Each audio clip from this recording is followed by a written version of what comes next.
At Wellstar, we believe in more. More doctors who are highly experienced and highly rated by people like you. More teams of caregivers who are world-renowned and designed around your unique needs. And more expert care and unwavering compassion across many specialties. Because we believe in the power of expertise and empathy. Wellstar, it's more than healthcare. It's people care.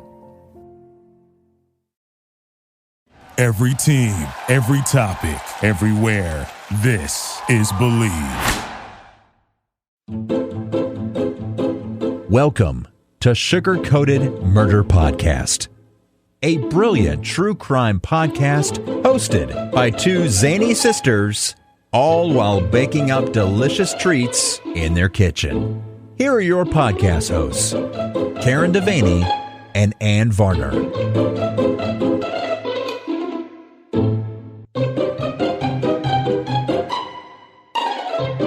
Here we are again. We're back. We did it again. Sugar's back again. I don't know what's happening.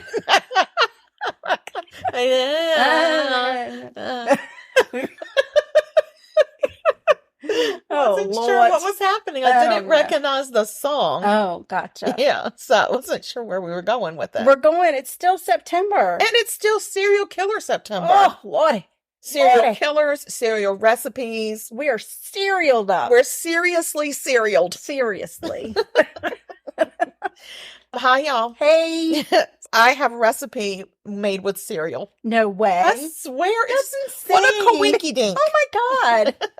It's like we're on the same page. Wow. I know. It's from a website called All We Cook. All We Cook? All We Cook. All right. And evidently we cook a lot of cereal.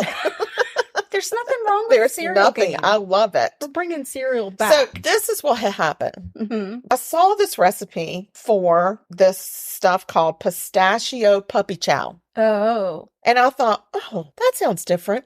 But I like butterscotch. Oh. So what I done did was I done took this recipe and I done made it my own. I hear you. Yes. It didn't taste like pistachio when I tasted No, because it's so butterscotch. I understand that now. So I get it. I'm going to tell you what I did. And if somebody wants the real recipe, you can go to allwecook.com or email us and say, give me the real recipe or give me the even better recipe. The even better recipe. That's what we need to call our website for recipes. The better recipe. Yes. You take a box of rice checks, a can of sweetened condensed milk, a half a cup of butter melted. I did all of these things so far. Then there were some white chocolate chips that I did not do. Okay.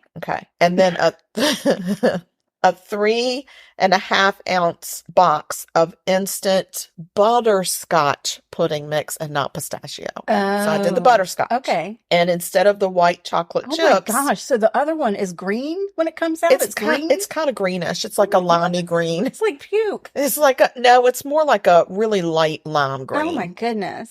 Instead of the white chocolate chips, I actually did toffee bits because I think toffee and butterscotch go well. I do if too. you could find caramel chips or caramel bits, you could use those. Right. My toffee chips, they did not melt. Oh, I understand now. Yes. Okay. See, I've tasted Puppy Chow.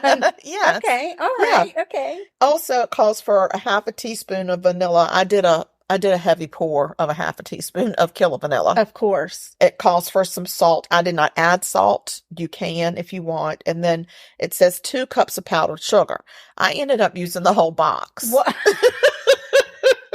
Oh my Lord. It's fine. Okay. It's fine. It's fine. Okay. It turned out really good. It's a diabetica Puppy Chow.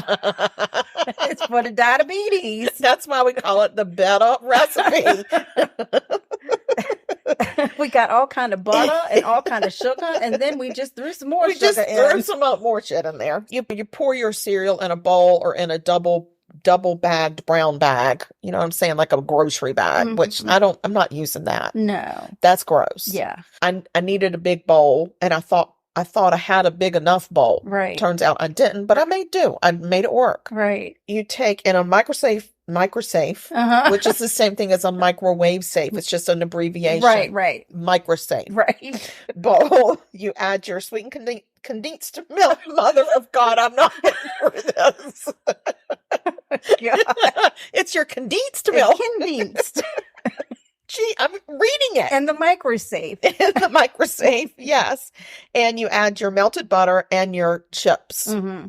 And you microwave in 30-second increments, stirring in between each 30 seconds until the chips are fully melted. Mine don't. So I did 3 of those rounds. Oh, and they never melted. No, it's fine. Oh, right. It's still very tasty. tasty. It's still tasty. Yeah, it is it is. Okay. It says mix until smooth. You can't because it isn't. But you just do it. You just mix it anyway. Okay. Just do it. Then you mix in your pudding powder and you mix it until it's combined. Mm. I didn't do exactly what it said. Oh, I did about 2/3 of my pudding powder right. and I mixed it. And then the rest of it, I added to my powdered sugar to zhuzh it up. Oh my God. You totally went rogue. I mean, really? It's the better recipe. Okay. And then you add your vanilla and salt. And then you pour that mixture over your cereal and you toss it. And you don't want to crunch up your cereal so I just had to put my hands in it and toss it, Mm-hmm. which it got real sticky. Right. But that's okay. Evenly coat that. And then you add your powdered sugar, which I added my powdered sugar a couple of times with the pudding mixed in the first round. Oh my God. And you just keep gently tossing it until it gets all coated. Okay. And then you put it out it says you have to let it dry, like Mhm. cool it, and then it needs to dry off a little bit. Right. Because it's a little bit sticky. So I have a pizza pan with holes in the bottom and I put some parchment paper on it and I put that. It didn't spread out like evenly. It's like, it's a heaping. It's so much. Right. It's That's why you much. cut them in half. Yeah, but I can't do that. Why? I can't do it. Why not? Well, because I didn't want half a box of Chex Mix sitting around my house. So you can't buy half a box at the store. Oh my God. You just let it cool off and you let it kind of dry a little bit because it's coated, and then you put it in an airtight container and you store it like that. All right. There you So, go. I'm telling you, it turned out really good. Oh yeah, it's delightful. Yeah. So I'm interested to know what the real version tastes like. Oh, everybody's probably wondering that right now. But it's okay. It's all I right. hate that they call it Puppy Chow. I know. wish we Because could when give my it a husband came different- home, he said, "What did you make?" I said, "Puppy Chow." He was like, "For the What? dogs?" I said, "No. I don't know why they call it Puppy Chow." Yeah, it's weird. I don't either. And I don't feed my dog white food. So it's like square. I don't know. I don't get it. I don't either. I think it should be called crack kibble. I don't think that's a good one. Butterscotch crack kibble. I think that's a good one. I don't like the kibble. Why I don't know. Why? I don't know. I don't either. So why don't we call it butterscotch crack? There you go. Like Christmas crack. Right. Butterscotch crack Right. cereal. There you go.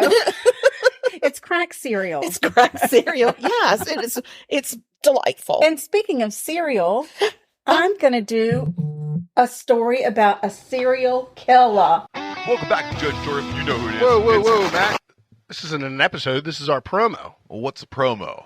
Just to tell everybody about our podcast, Decaying With The Boys. Oh, where you and I get together and talk about craft beer and combat sports and horror movies and whatever else is on our mind? Yeah, from buckle to bell, we cover the best combat news in the biz. Oh, yeah, we do that, don't we? Yeah, every week. Yeah, and you can catch us on Apple Podcasts, Google Podcasts, Spotify, Good Pods, and on YouTube. We're at Decaying WTB on all social media. So catch us out there and have a beer with us. Cheers. Bum. And Get out of here. these killings all take place in the land down under. The land down under. Yeah, that's Australia. Underwear. Haha, you said underwear. So Australia, and let me just tell y'all right this minute, I'm gonna screw these names up real bad. All right. Real bad. All right. John Trout is already upset about I it. hear that. I don't know why he needs to be upset about it. He had a play date today with a friend of He his, did? and he just needs to lay down and go night-nights. What friend did he play with? His friend Stella. Stella. Yeah. Stella. Yeah. Is that what he said? No. He didn't? No. Stella No, I'm going to tell the story. Just settle down, Trout. You can't tell the story, Trout. You don't know words. You don't know the words. I'm going to tell it. Oh, my God. Stella came over. They played in the park a little bit. Stella gets real excited when she sees rocks. Oh, she loves a rock. Did she think Trout was a rock? No, she didn't. She did not. But I invited Stella up, to play in a place. In your Stella play came area? up and she promptly stole one of Trout's toys. That's fine. And then she wanted Trout to play, but she didn't know how to get him to play. Yeah. So she would come up behind him and bop him on his butt with the toy in her mouth. Oh, that's adorable. It was very cute. And what did he do? He growled. Oh, he said, "Don't mess with my butt." Yeah, he said, "No, that's off. No butt play. That's off limits." Exactly. I'm with you, Trout. So it was a nice first meeting. I think they did well. Good. Stella left with the toy. So she very now happy. has a toy. Yep. She's like, I want to go back. Truth be told, it was one that he never plays with. Okay. Has never played with. Seems like he's real upset about it now, though. He is. I don't know why he's so upset. He has no reason to be upset. No, he doesn't. All right. Enough about Trout. I got to talk about this. Let's listen to your Australian serial killer. Hi, I'm Dan. And I'm Jen, and we're the hosts of Bandcamp, a comedy podcast where we read banned books and try to figure out why they were banned in the first place. This season, we're reading The Outsiders, one chapter at a time, out loud so you don't have to. If you enjoy funny, smart talk, or kind of smart talk anyway, about banned books and the stupid reasons some people want to ban them, as well as listening to us read a classic book, search for Bandcamp on your favorite podcast player, and that's band with 2 N's. In December of 1989, Deborah, oh, I know already, Everest, okay, and James Gibson, those were easy. Those were good. Left Melbourne on a journey to Sydney. Okay. They wanted to go to Sydney. They were backpacking. They stayed in a hostel in Sydney for a night or two, and then they left to backpack to this thing called Confest. Confest is an alternative lifestyle festival. It's a festival that promotes a gathering of people who want to share ideas and philosophies and talents and skills and a fun-loving, caring, tolerant environment. It's kind of like a commune type festival, kind of hippy-dippy, clothing is optional. Oh, no. Situation. No. Unfortunately, Deborah and James never made it to Confest. They didn't make it. They didn't get optional clothing. No. A hiker, and in Australia, just so you know, is also called a bushwalker. Excuse me? They're a bushwalker, not the scary bushwalkers in scary movies. It sounds like... But people that walk in the bush. Oh, because it sounds like a bushwalker sounds like something that would jump out at you. Yeah, it's not like in a the Halloween or anything. It's just what they call hikers. Hikers, it's a bushwalker. Yeah, because they like to, walk in the bush. And they call the bush like the wilderness. The wilderness. That's their bush. Yeah, so it's a hiker to us. Yeah. But it's a bushwalker to them. That is correct. Things down there are a little upside down. That's why it's down under. Oh my gosh. A hiker found James's camera on the side of the road and took it home with him. He didn't know it was James's camera. He just found the camera on the side of the road, right? Have done that? About a month later.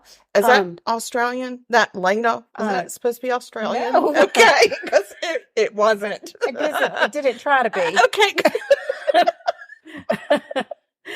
Somebody found James's backpack. It was empty, but they turned it into the police. And then once the media covered that the backpack had been recovered, the man with the camera then turned in the camera to police as well, in hopes that somebody, maybe there was something on the camera or something that helped them figure out where the heck Deborah and James had gotten off. The bushwalkers had gotten off to. Correct. Okay. In January of 1991, 20-year-old Simone Schmidl, I think it might be Schmidl. It's not. It's awful. It's so bad if it's not. I know. Simone. She deserves better. German descent. She deserves better. Schmidl. I don't know. She started to hike to Sydney. She was planning to meet her mom for a camping trip. They call it We call it a vacation. They call it a holiday. A holiday. She had taken a train from Germany to Sydney, and then she planned to hitchhike to Western Sydney to meet her mom. Her mom was flying in. Mom was like, see you later. Yeah, I'm not hitching. Simone never made it to meet her mom. Oh, no. She disappeared from the train, somewhere around the train station, never to be seen again. Wow. In December of 1991, 21-year-old. Uh-oh. Here we go. I know. I feel so bad. I want to call him Gabor. Gabor? But it could be Gabor. I'm thinking Gabor. Gabor. Yeah, I'm going Gabor. I can't pronounce his last name. It's that's not even the last name? That's the first name. Nujabauer. And 20-year-old Anja, Havshide. Oh, good God. They left the Backpackers Inn located in King's Cross, Sydney, with a plan to hitchhike to Adelaide and Darwin. Okay. Also, these two are also German. There's a lot happening around Sydney. Right. Yeah. They never made it to their destination either. Huh. Right? Yeah. In April of 1992, Joanne Walters, 22, and Bless her heart for having a simple I know. Name. And Caroline Clark, 21, both of Britain. Okay. Left King's Cross, Sydney, to backpack around Australia. Their first stop was to be in Victoria to pick fruit. They wanted to go in and pick some fruit. Fruit? Yes. Like a kiwi. I don't know what kind of fruit they think kiwi. I think they have kiwi in Australia. I know there's a kiwi that's a bird in Australia. And I think a fruit is too. Aren't they called kiwis, or is that New Zealand that's called kiwis? I think you're wrong. On all of it? I'm just going to put it out there. That just is so harsh. Like, I believe you're just wrong. You're just, everything you said is wrong. Like, there's not even like a 10% chance I was right on anything. I'm not sure which part you're wrong on. I just know somewhere in there you're wrong. I agree with that, but can't you just give me like a sliver of hope? Like, you might have been right on 5 things. I don't think out of the 20 that you said. No, you didn't say 20 I'm things. just saying, give me 5. The story's not over. Have some Puppy Chow. Pipe down. Along the way, they stopped at Bulby Pass and asked for directions to some highway that starts with an H. I feel bad. Hume Highway. The women never made it to Victoria to pick their fruit. Oh, dang. Oh, next page. Excuse me. I have a flipple book this time. On September 19th, 1992, you're going to love this one. A couple of orienteers were orienteering in the Belanglo State Forest. None of the words that you said make sense except forest. Okay. It's about an hour and a half. What are orienteers? I'm going to tell you. Orienteering is a sport where participants use a map and a compass to find their way to some point in an unfamiliar area.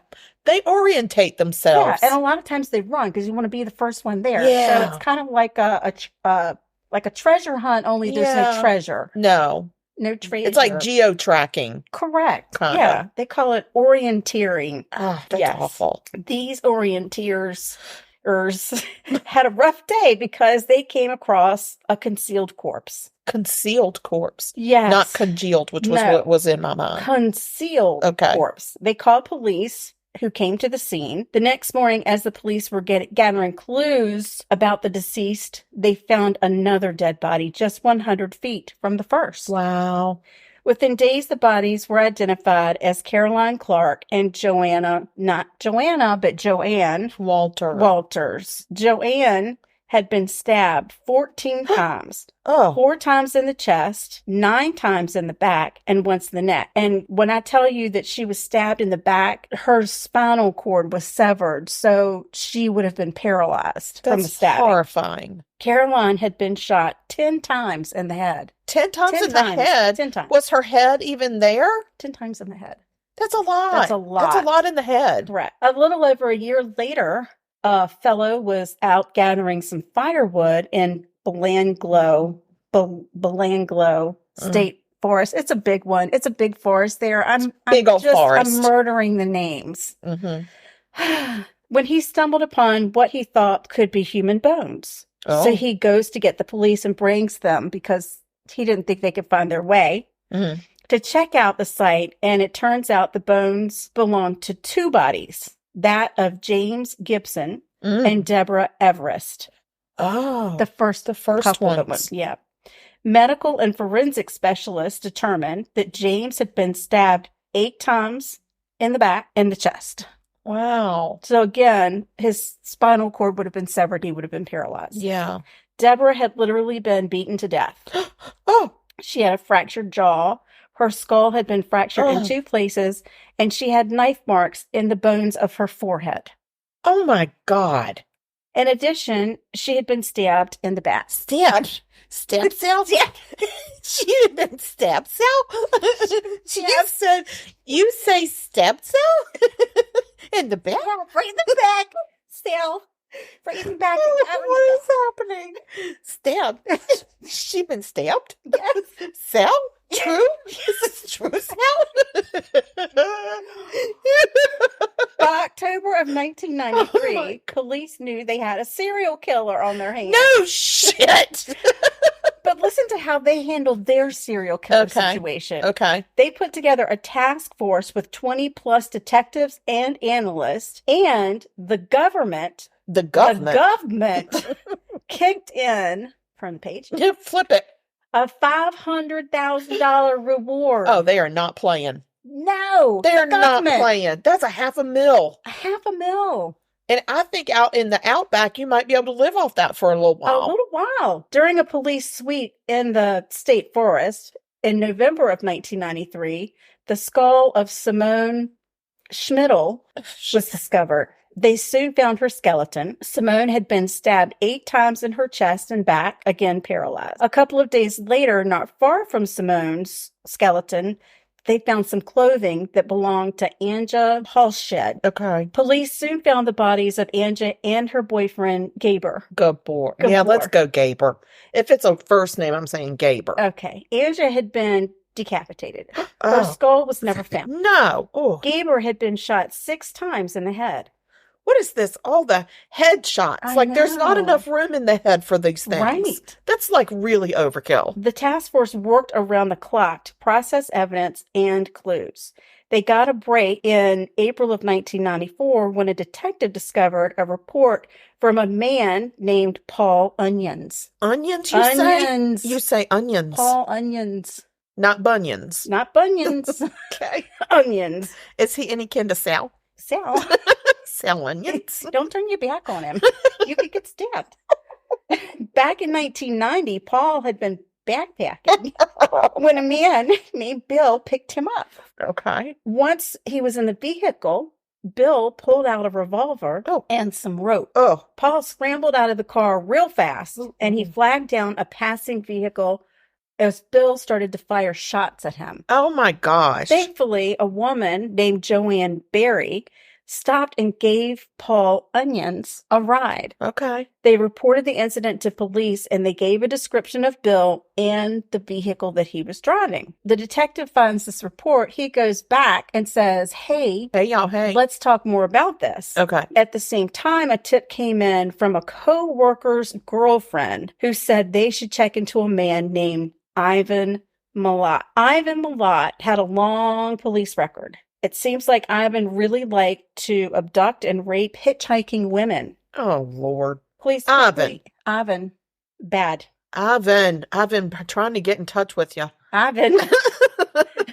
Police quickly zeroed in on him and arrested Ivan on May 22nd of 1994. He was charged with 7 counts of murder, 1 count of attempted murder, 1 count of false imprisonment, and 1 count of robbery. Wow. Yes. That's a lot. He was found guilty on all counts. That's right, Ivan. Flip it. Flip it. Sorry. He received 7 life sentences without the possibility for parole to be served consecutively. OMG, they know how to do it down under. In addition, he got 6 years for attempted murder of Paul, 6 years for false imprisonment of Paul, and 6 years for robbery. I don't know if he stole something from Paul or not, but he got a robbery charge in there too. Okay. His first day in prison, he was badly beaten by an inmate. Oh, shucks. A year later, he tried to escape, but was unsuccessful. And the person he tried to escape with mysteriously the next day turned up hanging. He was dead in his cell, hanging from something in his cell. That's creepy. After that, they decided to put old Ivan in maximum security. Yeah. He filed several appeals. Of course he did. All of which were denied. And he got so mad, so very mad, he took a plastic knife and cut off his pinky finger because he was going to that'll teach him. He was going to mail it to the court and demand an appeal. No, a finger does not get an appeal. Well, and if you wanted to be serious, mail him your middle finger. Exactly. You want the pinky finger. Like if you want to make a statement, the middle finger makes the statement. What's the pinky? Yeah. That's like, I think he's a slacker. I think that was the easiest digit to get rid of. Well, yeah. I mean, he did. It was just a plastic knife. But still, I mean, he really didn't put a lot of effort into it. I don't feel like he did. Doctors were not able to reattach the pinky. Oh, well. Surprisingly. And he did not get that appeal. In 2011, he went on a 9-day hunger strike because he wanted a PlayStation. Oh, my God. Ivan. Get a grip. His request was denied. But, and you know what? I would have said, you don't have to ever eat again, Ivan. He did lose 55 pounds. In 9 days? I think it was a lot of water weight. I feel like that is just an absolute, it's an embellishment. Oh, yeah. That could very well be. Or I could have done the math wrong. It was 25. Never mind. It's wrong. It's just wrong. It's wrong. No. On October 27th, 2019, Ivan Milat died of esophageal and stomach cancer. He had been in a prison cancer treatment since May of that same year. So it was 25 kilograms? Yes. Are you going to do the math for me? So that's the story of Ivan and his killing. It is 55.116 pounds. Oh my gosh. I'm so very glad.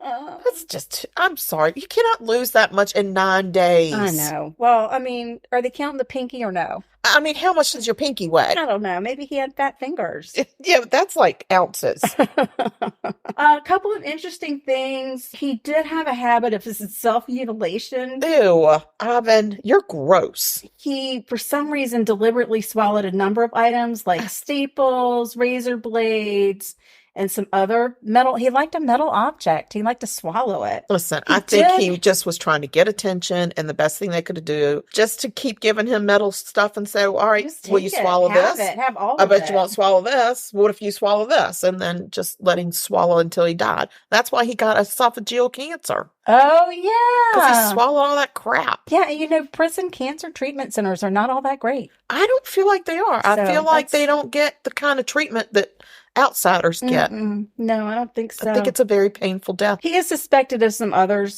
killings. I'm sure. But there have been nothing. There's been nothing. Ivan. And now that he's dead, I'm sure they're Ivan from down under. Ivan from down under is literally down under. He is. He's down under. He's way down under. Way down under. Way down under in the fire pit. Under the under. He is. He is under as you can get. He is. He's the underest. He is. The most underest that you can get. Yeah. Yeah. Good owning. Yeah. I'm glad. Yeah.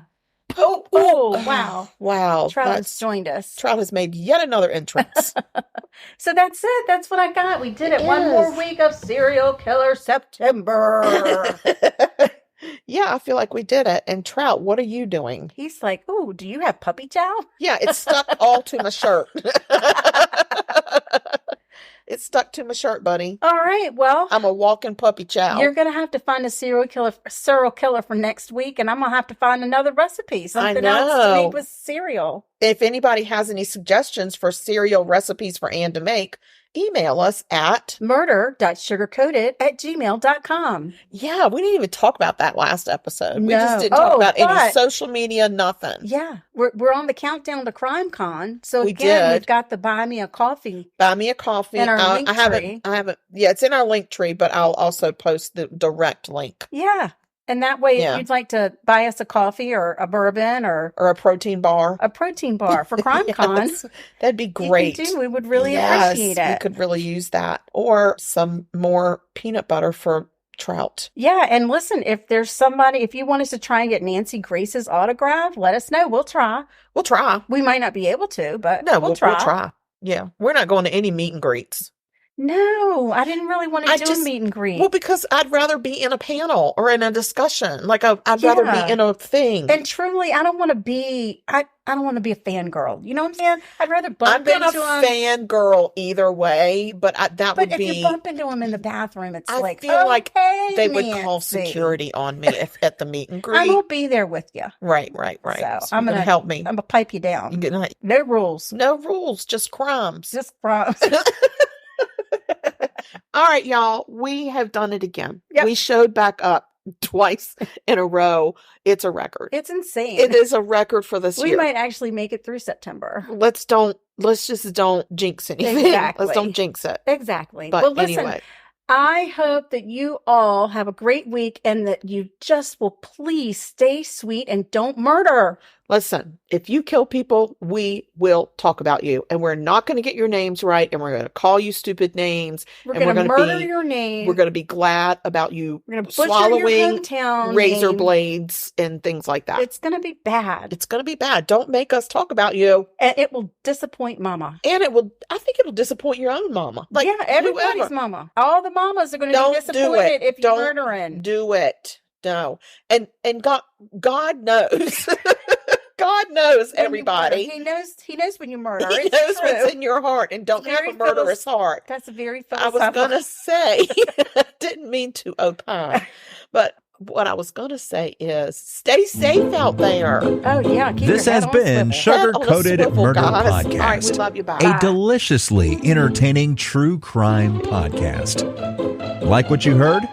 You can always explore past episodes by visiting sugarcoatedpod.com. Don't forget to like our Facebook fan page and share with friends.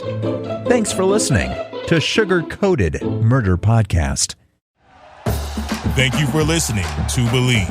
You can show support to your host by subscribing to the show and giving us a 5-star rating on your preferred platform. Check us out at Believe.com and search for BLEAV on YouTube.